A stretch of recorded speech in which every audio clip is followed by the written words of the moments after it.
Alright, hey, hi, hello. How's it going, guys? My name is ZetaRayZod, and welcome back to more of the Great Ace Attorney Chronicles. Now, before I begin, be sure to like, subscribe, and get that bell on to stay up to date on all my latest videos.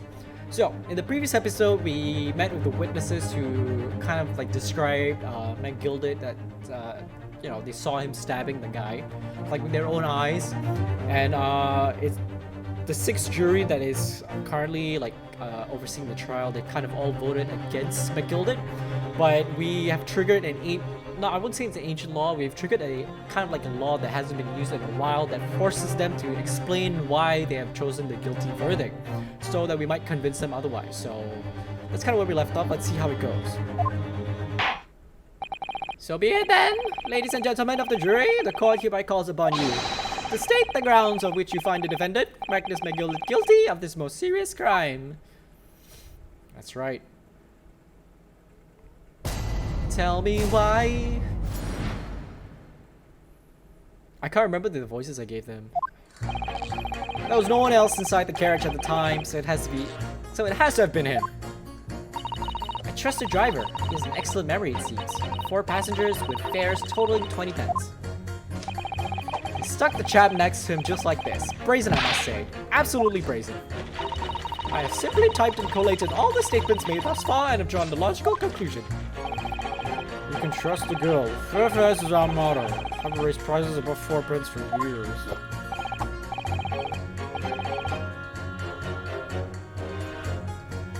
Hey! Wait, what? You haven't... Wait, history! No! How do I open my history?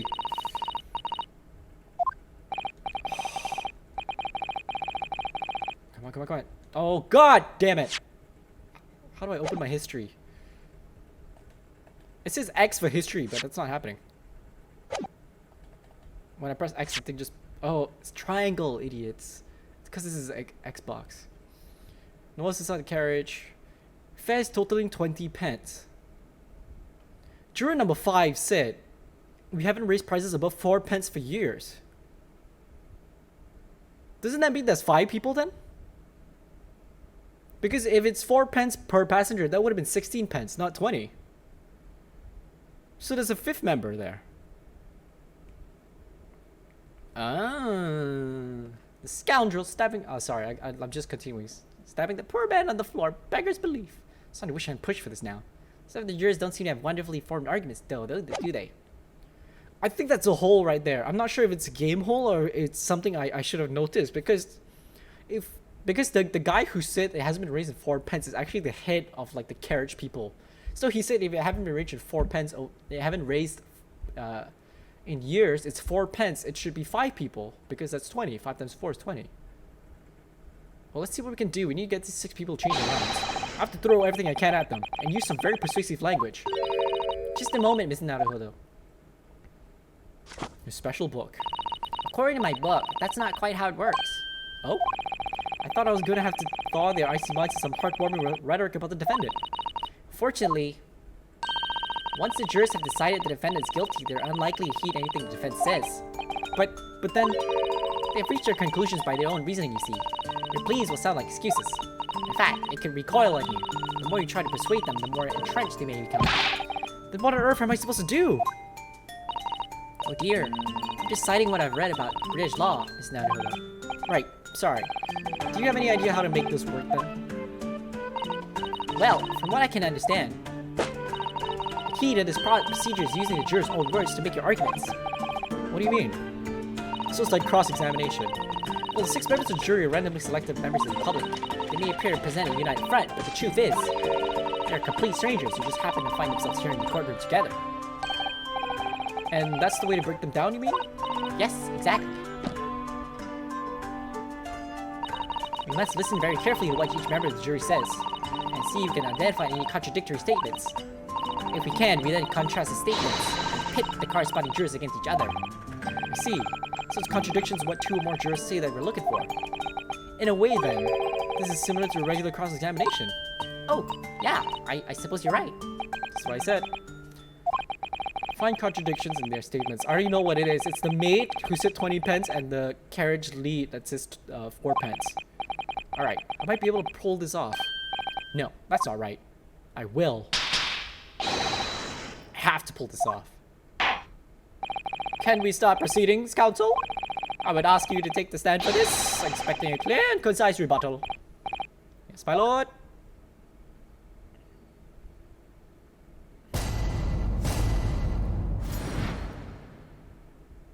The defense's rebuttal. There's no one else inside the carriage at the time, so it has to have been him. This one. 4 passengers with fares totaling 20 pence.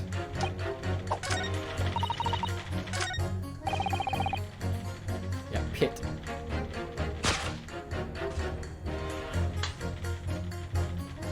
Yep. Those two statements clearly contradict each other. They do. Explain yourself, counsel. Me? Oh dear, what have I said?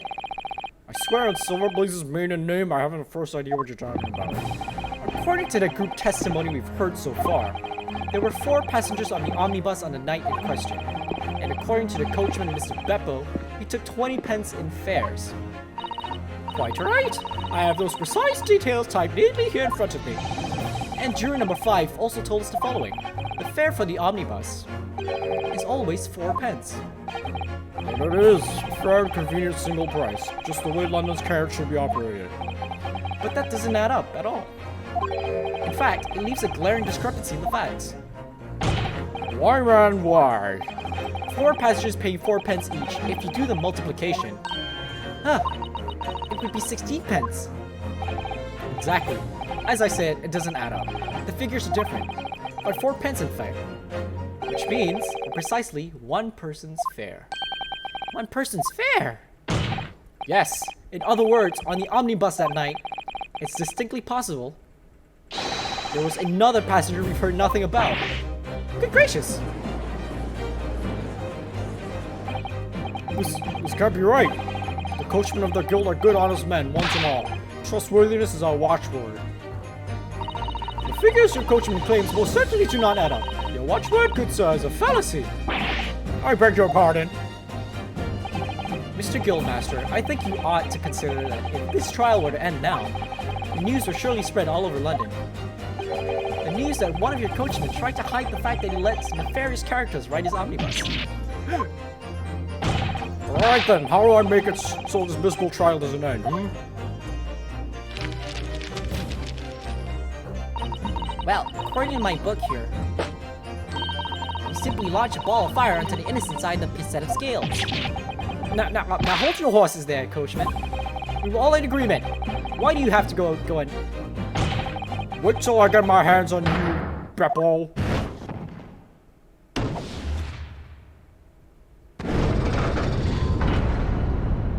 Aha! Ah, this is all very irritating. I can't remember the voice I gave him. I gave him a good accent, I think. Begging your pardon, sir, I'm gonna do the same.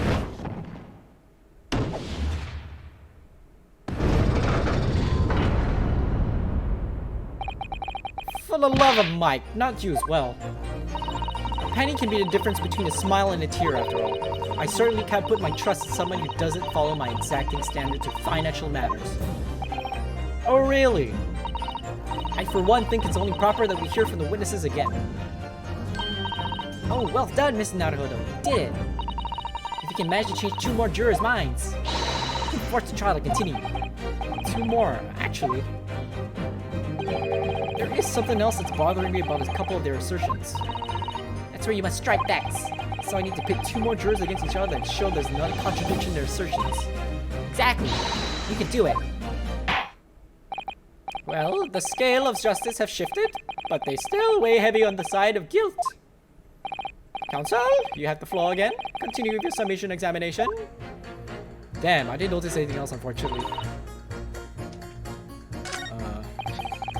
No one else inside the carriage in time, so it has to have been him.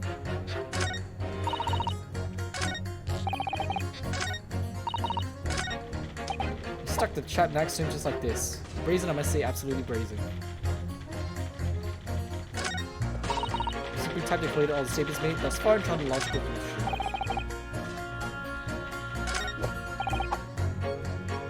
Poor man on the floor. It's beggar's belief. Pit. Against you. Those two statements are completely contradictory. What? Explain, counsel. Post haste. Oh, dearie me. I was only knitting a jumper for my other half. What is all this claptrap? What does contradictory even mean, I ask you? I've heard from more than one witness that they allegedly saw the actual moment when the defendant stabbed the victim. Now, out of curiosity, juror number 3. What? I coupled it out. Can't you see that I'm busy here? How would you say the defendant stabbed the victim? What sort of motion was it? Want to test me, do you? It was like this. Stuck the fellow next to me while you were getting up. Just like the prim banker said. Yes, that was Mr. Fablay's testimony. Quite true. Now then, juror number 6. Oh, is that me? Is it? What can I do for you, young man? How would you say the defendant stabbed the victim, madam? Oh, well, dear. As far as I understand it, it was like this. Stabbed the poor man after he'd collapsed on the floor. The coachman said so. Now don't move. Take a look at these two jurors. He stuck the fellow next to him without even getting up. And he stabbed the poor man after he collapsed on the floor. Well, I never. Yeah. Just stabbing in totally different directions. What? Bless my stitches. What a muddle. What this tells us is that there's a strong possibility one of the witnesses isn't telling the truth. Oh. But why? Why the dickens would they lie? Oh, we know why Fairplay lied. If we remember the court records, he owed McGilded money. Is that if the trial ends at this point, we may never find out. We may never know the real truth. Ladies and gentlemen of the jury, can you really let that happen in all good conscience? Lies, you say? Oh, dearie me. I can't abide people telling lies. Balanced. Like all things should. The scales. I don't believe it.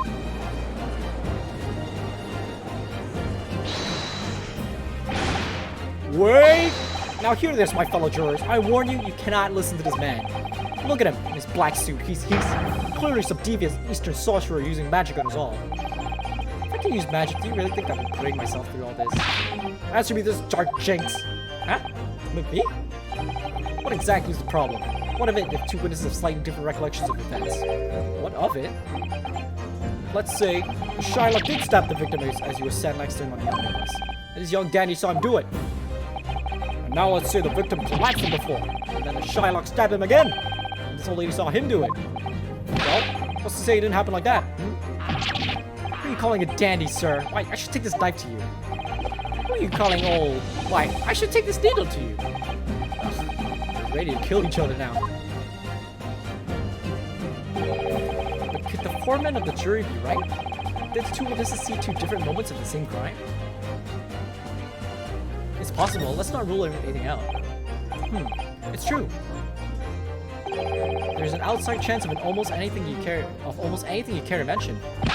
Exactly the point I've been trying to make. Before you go any further, Miss Nato. Oh, what is it, Mrs. Sato? I think you should have a look through the court record. Ah, you see? This evidence makes it quite clear. There isn't even an outside chance of what the jurors say. Oh boy, I missed that.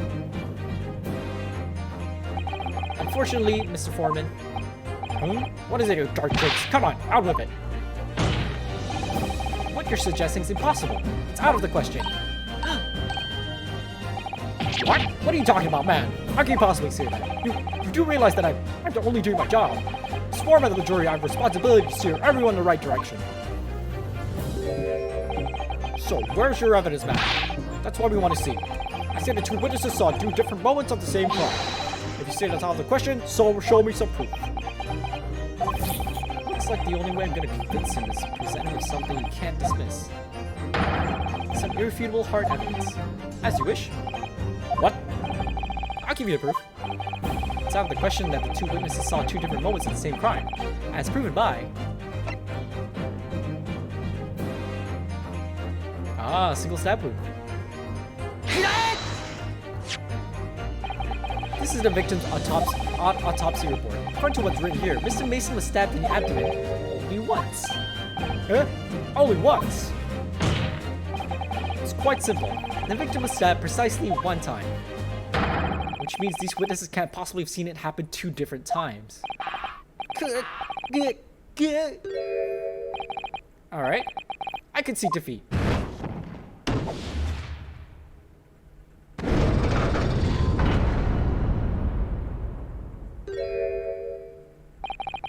Wait, that means 4 jurors are not leaning to not guilty. We've done it, Mr. Naruhodo. We've won! I feel like jury number 4 should have voted for innocent as well. Because if she's all about the facts, right? Now we're like placing facts in front of her, she should like admit, like, you know, this seems pretty sus. Let's not guilty. What are you playing at, Danny fool? Shut your trap, sir. No one deceives me. But we had a consensus. I said shut your trap. I know a lie when I see one. And if the chap ever dares to cross the threshold of my shop, I'll take this razor sharp blade, shave every last hair off his head. Please tell me he's a barber. Well, in a quite remarkable turn of events, the defense summation examination has flipped the balance of the scales of justice. The jurors now stand at 2 for guilty and 4 for not guilty. Accordingly, there is no longer a large enough majority among the jury for me to adjudicate. The trial must continue.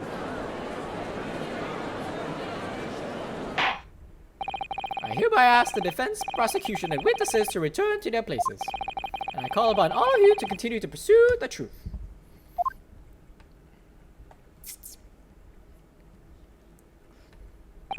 So, Lord Van Zeeks, continue to substantiate the case for the prosecution, if you please.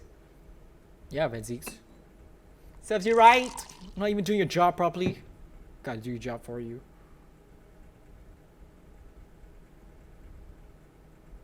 Damn, what an annoying bastard. Just drink it! Oh, Angie boy. Having savored the rich aroma of the carmine contents of this hallowed chalice, it may seem crass to crush it to dust. Pray forgive the discourtesy. Lord Van Zeeks! Ooh, is it cold in here or is it just me? As your antiquated tome no doubt says, the prosecution may not speak during a summation examination. So I honor a deafly silence and listen to the charade. It seems I overestimated the intelligence of the jury. Well, no matter. There's nothing so hard to prove the self-evident truth it would seem. No, and why else would we grace the courtroom without presence after all? So, let us proceed to the next round of battle. Whoa! Be serious now. Bring forth the witnesses once more.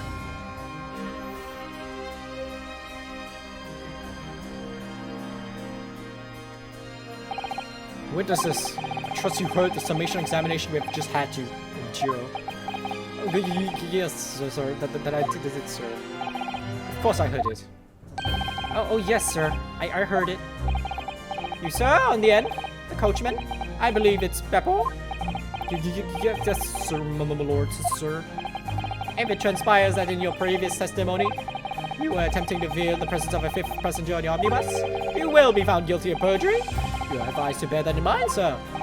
Oh, mio Dio. Oh, he's Italian. Now then, witnesses, I hereby call on you to testify before the court again. You will explain the various misgivings brought to our attention by the defense's summation examination. Yeah, come on, dipshit. Tell me.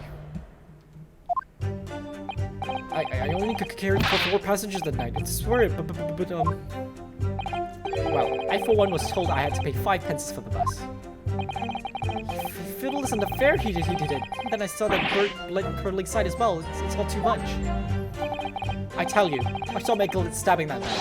Everything I said before stands. Yes, he stabbed him. Yes, he did. I think so. Yeah. You think so? Counsel, make sense of this for me, please. The phantom 5th passenger conjured into existence by my learned Eastern friend never existed. Confusion has arisen from the coachman's sly little cousinage. I don't know what that means. But Beppo, explain yourself. I'm terribly sorry, Master. Guild's fare is 4 pence across the board. You know that. I might not understand that you've been overcharging our passengers by a penny a fare. It's cold. In the last run of the days, it was half empty. You have been dishonest, coachman. Ugh, I'm so sorry. Disgrace, Beppo! A disgrace! Your selfish actions have brought dishonor in the entire guild. If I may, sir, I had to pay 10 pence on the bus just last week. What? 4 passengers and 5 pence each is, yes, 20 pence. I've done the arithmetic 10 times already, but I just can't make the result come out differently. No, that figures. Well, it would appear that one of the aforementioned misgivings has already been explained. So, counsel for the defense, your cross-examination, if you please. I've already had the pleasure of a protracted summation examination today. I see you intend to continue the parlor games. Absolutely. Yeah. Shut your pie hole, prosecutor.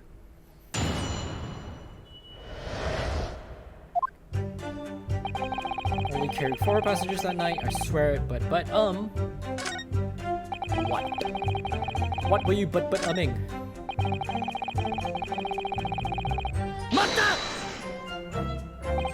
So, there were only 4 passengers on your carriage, but you didn't charge them the standard 4 pence fare. Is that right?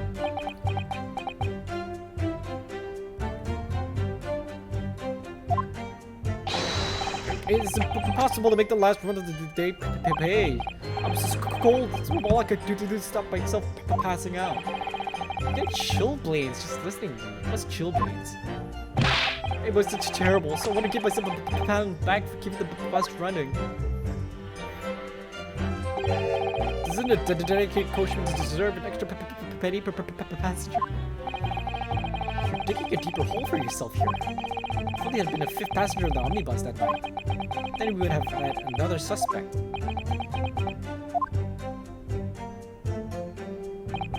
Well, I for one was told I had to pay 5 pence for the bus. Does that mean everyone on board that night paid 5 pence instead of 4? Well, I paid 5 pence too, sir. I just told you that I did. A flat fare for 5 pence across the board. It's not something to be proud of. The so-called discrepancy my learned friend identified was nothing of the sort. Much like the phantom killer you so desperately needed, it's gone. Dead and buried. I've been happy if it had ever existed in the first place. He fiddled us on the fare, he did. And then I saw the blood-curdling sight as well. It's all too much. This blood-curdling sight? You mean the murder, I presume? Guess so. A loathsome sight. No one should have to witness the horror in the eyes of a man the moment his life is taken. Oh, well, not exactly, sir. I mean, I didn't actually see the exact moment the gent was stabbed. Good gracious. Really? We have another witness who did, however. The banker has already testified to it. He was the first to actually see the point at which the victim was killed. That may turn out to be very significant. I had the banker gent next to me take a sharp intake of breath, see? That's when I looked through the glass. That's when I saw the horrible blade poking out of his belly, all covered in blood. Every time I see a knife now, I can't help screaming, even when I'm eating. I tell you, I saw my guilt stabbing that man. Everything I said before. So you saw the defendant, Mr. McGill, stabbing the victim, Mr. Mason, who was sitting next to him. That's what I said, isn't it? It's bothered me before this was. For just a brief moment, he hesitated before answering the question. Anyway, there was only 2 of them inside the carriage, wasn't there? There's been much talk of a 5th passenger, but as yet, 0 evidence. And what are we wasting all this time for, eh? It's black and white. The man's guilty. Something about Mr. Fairpley's testimony just jars with me. I wish I could work out what it was. Oh yes, he said stabbed him. Yes, he did. I think so, yes. Earlier you testified that you saw the moment when the defendant allegedly stabbed the victim, didn't you? Oh, yes, that's right. You said that the victim was on the floor and described the assailant holding the knife in an ice pick grip. I suppose. I might have, you know, yes. put the cart before the horse, maybe. What's this? Well, I'm quite sure about most of it. I was driving the horses when I heard a scream from the seats of the roof then. Oh, I expect that was me, sir. Then when I did turn around, yes, just as I saw it through the skylight. The gentleman was on the floor and the knife was sticking out of his mimic roof. That's right, yes, and the fellow holding the handle was the famous man. Yes. So in short, you didn't see the moment when the victim was actually stabbed at all. I really thought that I did, but this Beppo is so shady. When I go over it again in my head, no, I suppose I didn't actually see the precise moment of the stabbing, did I? Hey, buddy. What are you mad about, bro? Do you have something to say about that, Mr. Fairplay? Now you listen to me. I know what you're thinking. He didn't really see the exact moment the fellow was stabbed. What are the chances of that? Eh? Are you asking me or are you telling me? He's getting flustered. I might be able to extract some new information from him if I answer him cleverly. Could he have just happened to see the exact moment the crime was committed? No chance. Well, it is a little hard to believe, certainly. Unless you spend your time peeping through a skylight on top of an omnibus, that is. Peeping, I'm a respectable city banker, I'll have you know. And I know what I saw. I remember as clear as the Ballarat day. It was a grim scene, I don't mind telling you. Thank you, Mr. Fairplay. Oh, excuse me if I was getting a little hot on the collar, my lord. I would ask you to supplement your testimony with a clear statement about what exactly you saw. Oh, I can do that alright. I'll tell you just how grim it was. Go on, mate. Do you think I'd forget the sight of those blood-soaked hands after the butcher stabbed that man? Blood-soaked? Well, perhaps soaked is laying it on a little thick, but anyway, there was definitely blood all over them. Both of them are covered in it. And you saw that from the roof, through the skylight. Well, the skylight's reasonably large, so I had a pretty good view. And there was a lamp on the inside the carriage as well, so I'm quite sure of what I saw. Sparker's latest statement. I feel sure there's something not quite right about it. When you feel something doesn't add up, Mr. Naruhodo, that's when you should have a good look through the court record. Not long ago, this trial very nearly came to an end. Somehow we managed to keep our chances alive here.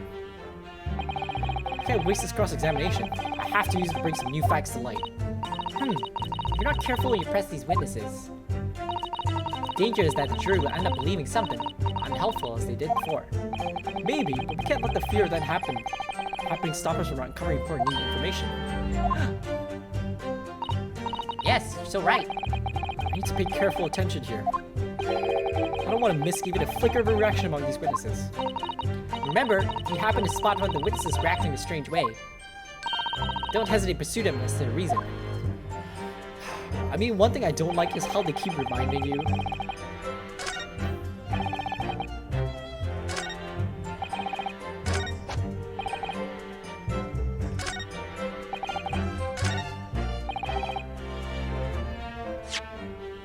It's gotta be the gloves, right? Blood-soaked hands.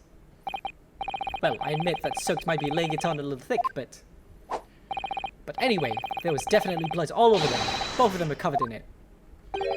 Well, I'm very sorry to disagree, Mr. Fairplay, but that's more than a little peculiar. What? Here are the gloves worn by the defendant, Mr. McGilden, on the night in question. Oh, yes, right. And there certainly does appear to be a sizable dark-colored stain there. But, as I'm sure you can clearly see, it's only on the right-hand glove. Ugh. In short, Mr. Fairplay, your testimony is inconsistent. Ugh. But, no, that can't be right.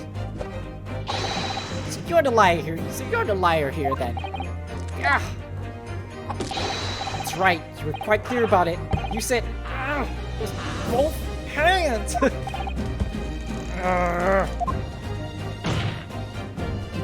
Mr. Fairplay, if your last statement was a lie, it calls your entire testimony into question.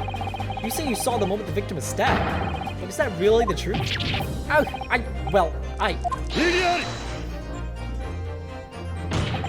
It was a simple mistake. You can't justify accusing this man of lying. Yes, it wasn't both hands, it was only one, but the fact remains. victim's blood was on the accused. No, Mr. Fairplay categorically stated he saw blood all over both hands, which means there's a strong possibility that this witness was deliberately trying to mislead the court. Ah! What? I'm Citibanking for pity's sake. My word should be the gold standard. I'm a gentleman, not some Duchess knight. Upstanding members of society don't prevaricate? He's claimed to have no reason to lie. Is that really the case? Mr. Naruhodo, we had some evidence to explain why Mr. Fairplay might be lying. It could turn the tide in this trial completely. Something to show his man has compelling reason to lie in his testimony. There's evidence. My lord? Yes, counsel? The defense is ready to present evidence. By Jove! Are you sure? Yes, evidence that will clearly demonstrate why Mr. Fairplay had a reason to lie in his testimony. Ah! Very well. I hereby call on the defense to present its evidence. The evidence that demonstrates a motive for the witness's alleged deception of the court, which should be the ledger. Oops. This is a list of the debtors who owe money to Mr. McGilvin. Yes, a list of innocent victims crippled by the accused's extortion. The point is, among the names of these debtors is your name, Mr. Bruce Fairplay. What? Mr. Fairplay, are you currently indebted financially to the accused? No, well, it's barely worth being called debt. According to this ledger, you owe 20 guineas. Not an inconsiderable sum of money, wouldn't you say? Oh, well, what of it? Let's suppose Mr. McGilvin were to be found guilty of murder. What would become of your debt in that case? These documents state that the loan agreement is forged between two individual parties. Therefore, will the creditor, the defendant here, be sentenced to a capital punishment, all outstanding debts which were owed to him would be annulled. They would cease to exist. Cease to exist? Mr. Fairplay, is it not the case that you claimed in your testimony to have seen something you never in fact saw, in a devious attempt to annul your debt of 20 guineas to the defendant? Oh, you break it down.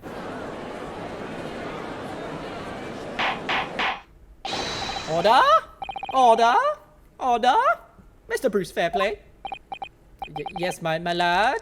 Lad, let me ask you again. And be aware that your answer may have most serious implications upon your future, sir. Did you, or did you not, see the precise moment in time in which the defendant is alleged to have thrust the knife into the victim?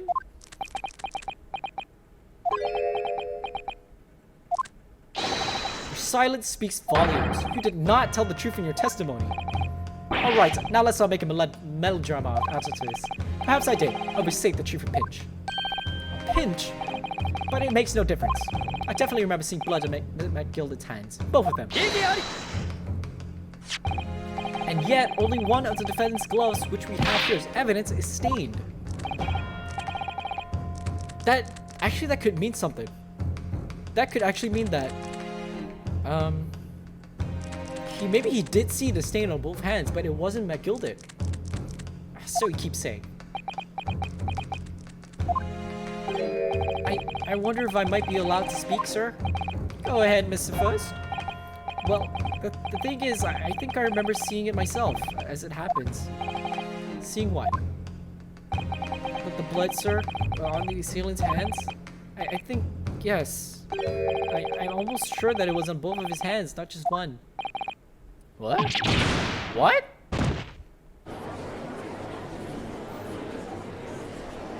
That's... I don't get it. This makes it even more certain that McGilden didn't do it, because the gloves show that it's only blood on one hand. Then you appear we're going to need further testimony from all you witnesses. This time, I would like to know precisely what you did and what you did not see. Do I make myself perfectly clear? Yargs. Mr. Naruhodo, this is good news. The course of the trial seems to have shifted slightly at last. Yes. I might finally have a chance to turn things around here.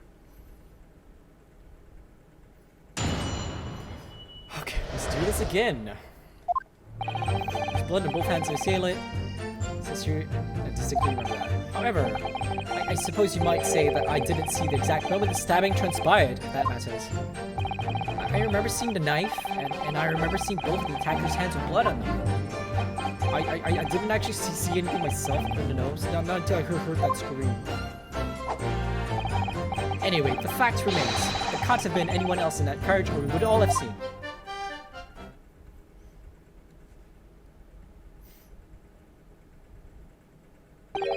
Well, lo and behold, in truth and fact, not one of you was witness to the crucial moment the crime was perpetrated. I apologize, my lords, but honestly, there was no one else inside that carriage, and the man's hands were covered in blood. Much incriminating evidence tantamount to saying we saw the man do it. That's really not what testimony is about. Let us examine the interior of the omnibus once more. The victim's fresh blood is clearly visible on the seat, corroborating the witness's account. In other words, there is no substantial nor significant change in the facts of the case. Very well. Your cross-examination, please, counsel. Yes, my lord.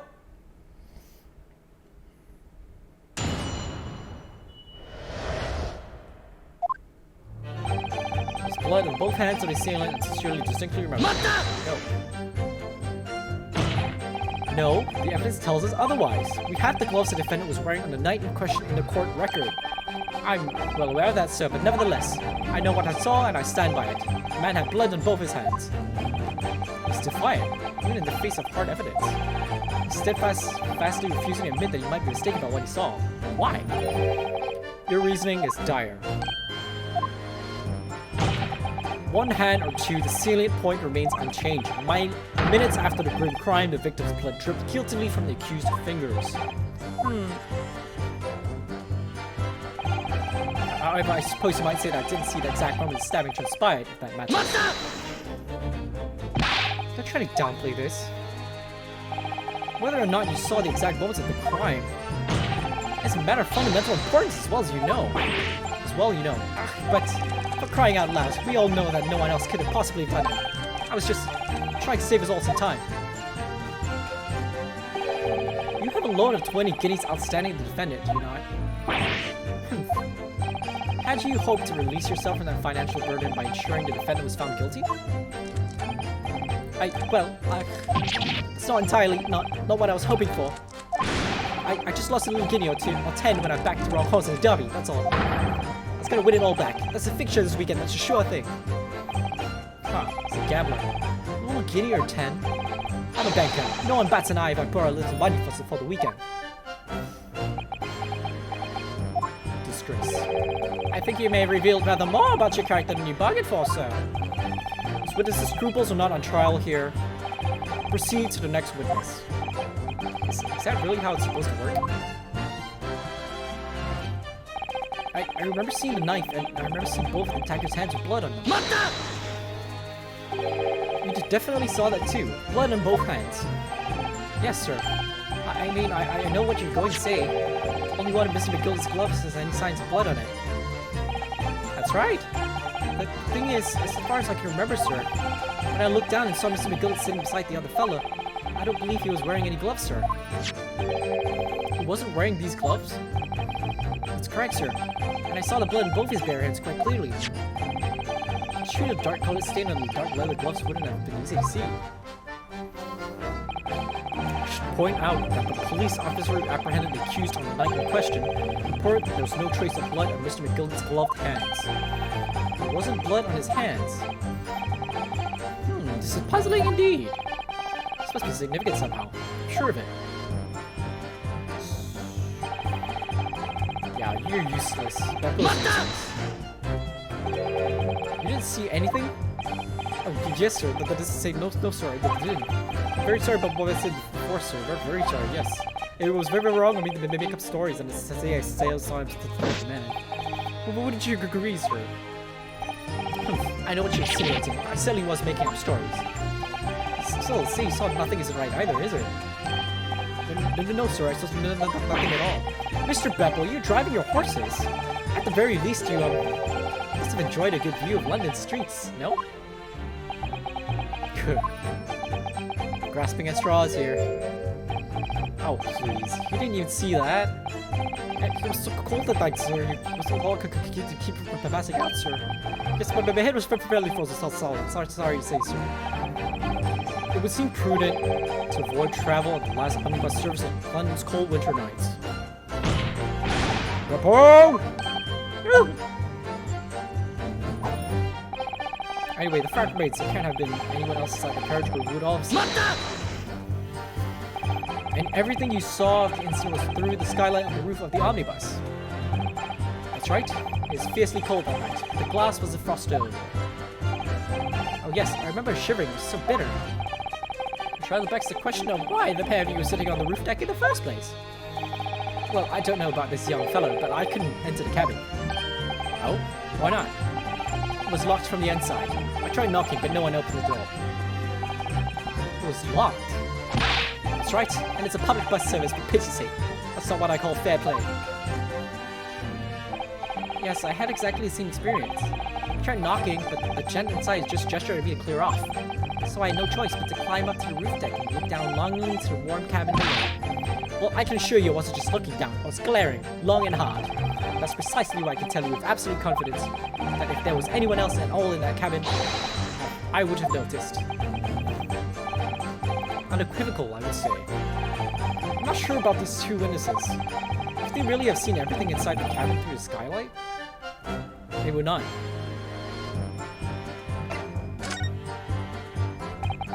Allow me to confirm one thing, Mr. Fairplay.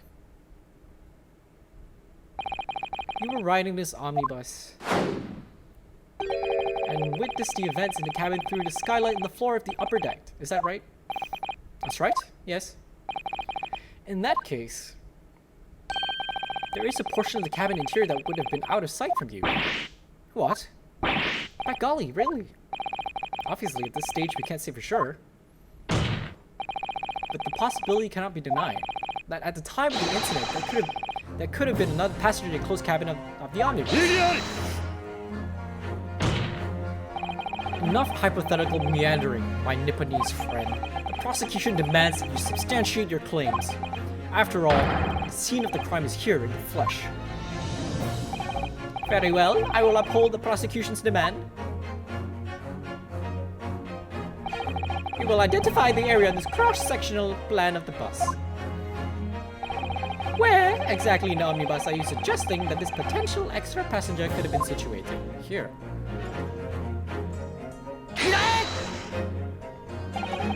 Both rows of seats on the roof face in the direction of travel, whereas the seats in the enclosed cabin face each other, which means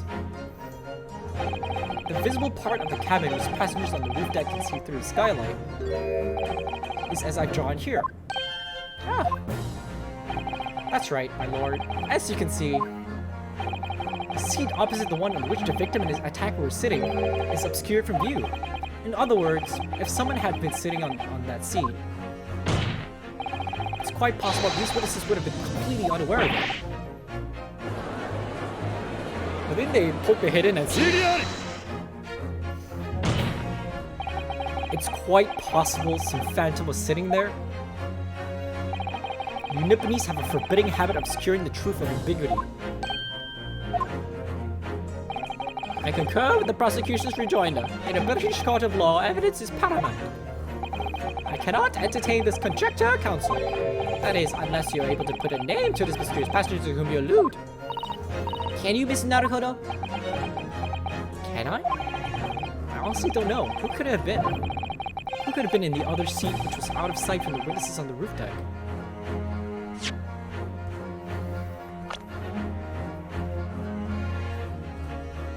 Only two people that we know for sure that were in there was these two. These two at the top. Beppo would not be in there because he was driving it. But you know what? I think I'll leave this episode here. I think I'm going to say I have no idea because I really don't think I have an idea of who it is yet. But we'll find out more in the next episode. So, if you like what you see and you like what you hear, be sure to like, subscribe, and get that bell icon so you stay up to date on all my latest videos. As always, be safe, take care, and I'll see you when I see you. Peace!